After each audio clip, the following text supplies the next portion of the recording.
রাতে হাত পায়ের নখ কাটা যাবে কি না, এই প্রশ্নটি অনেকেরই এবং আমাদের সমাজে এখনও অনেকে মনে করেন, বিশেষ করে গ্রামাঞ্চলে, যে রাতের বেলায় হাত পায়ের নখ কাটলে মানুষের অমঙ্গল হয়, অকল্যাণ হয়, সম্পদহানি হয়, বিশেষ কোনো ক্ষতি হয়, কিংবা এটি নিষিদ্ধ।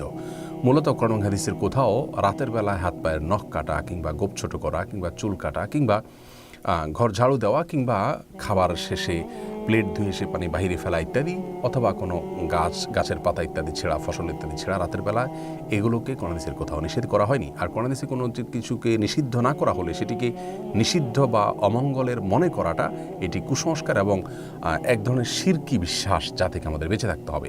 রাসূল করিম সাল্লাল্লাহু আলাইহি ওয়াসাল্লাম বিভিন্ন হাদিস থেকে আমরা জানতে পারি লা আদওয়া ওয়ালা তিয়ারাতা, এবং এ জাতীয় অনেক হাদিস রয়েছে যেগুলোর খোলাসা হলো অমঙ্গল অপয়া বলতে কোনো কিছু শরীয়তে নেই, যে অমুক কাজে অমঙ্গল, অমুক কাজে অপয়া আছে। যদি শরীয়তে সেটাকে অমঙ্গলজনক বলে আখ্যায়িত না করে, মন গড়া বিশ্বাস থেকে সেটাকে অমঙ্গলজনক মনে করাটা এটি ভ্রান্ত বিশ্বাস, যা আমাদের ইমানের জন্য ক্ষতিকর। বিধায় এই বিশ্বাস থেকে আমাদের সরে আসতে হবে।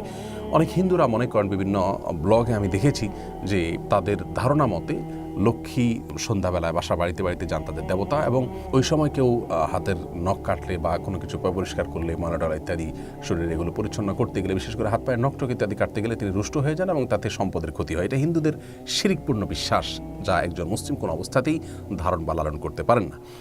অতএব রাতের বেলা হাত পা নখ কাটা যাবে না এমন কোনো কথা নেই। আল্লাহ তাআলা কোরআনে কারিমে বলেছেন, ওয়াজআলনাল লাইলা লিবাসা, আর আমি রাতকে পোশাক স্বরূপ করেছি, অর্থাৎ যেন আমরা রাতের বেলা ঘুমোতে পারি, সেজন্য আল্লাহ সেটাকে সেভাবে উপযোগী করে দিয়েছেন। রাতে মৌলিক কাজ হলো একজন মানুষ ঘুমাবে, কিন্তু এর পাশাপাশি ছোটোখাটো অন্যান্য কাজ তিনি অবশ্যই করতে পারেন।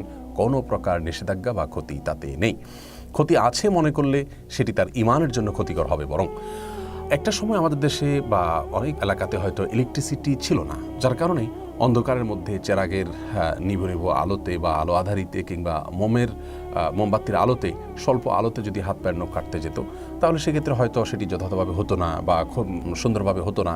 এইসব কারণে যদি তখন মানুষ নিষেধ করে থাকেন, সেটির একটা যৌক্তিকতা ওই সময়ের জন্য হয়তো ছিল, যে ঠিক আছে, অন্ধকারের মধ্যে কাটতে গেলে তুমি হাত কেটে যেতে পারে, বা না দেখে কাটতে গেলে তোমার ক্ষতি হতে পারে বলতে কোনো জায়গায় কেটে যেতে পারে বা বাঁকা হতে পারে ইত্যাদি ইত্যাদি। এসব কারণে দিনের আলোতে করা ভালো, এটা সেই দৃষ্টিকোণ থেকে তখন বলে থাকলে ঠিক আছে। এখন যেহেতু সেই সমস্যা নেই, অতএব রাত দিন এখন প্রায় সমান। বিধায় কেউ চাইলে রাতেও কাটতে পারে, কেউ চাইলে দিনেও কাটতে পারে।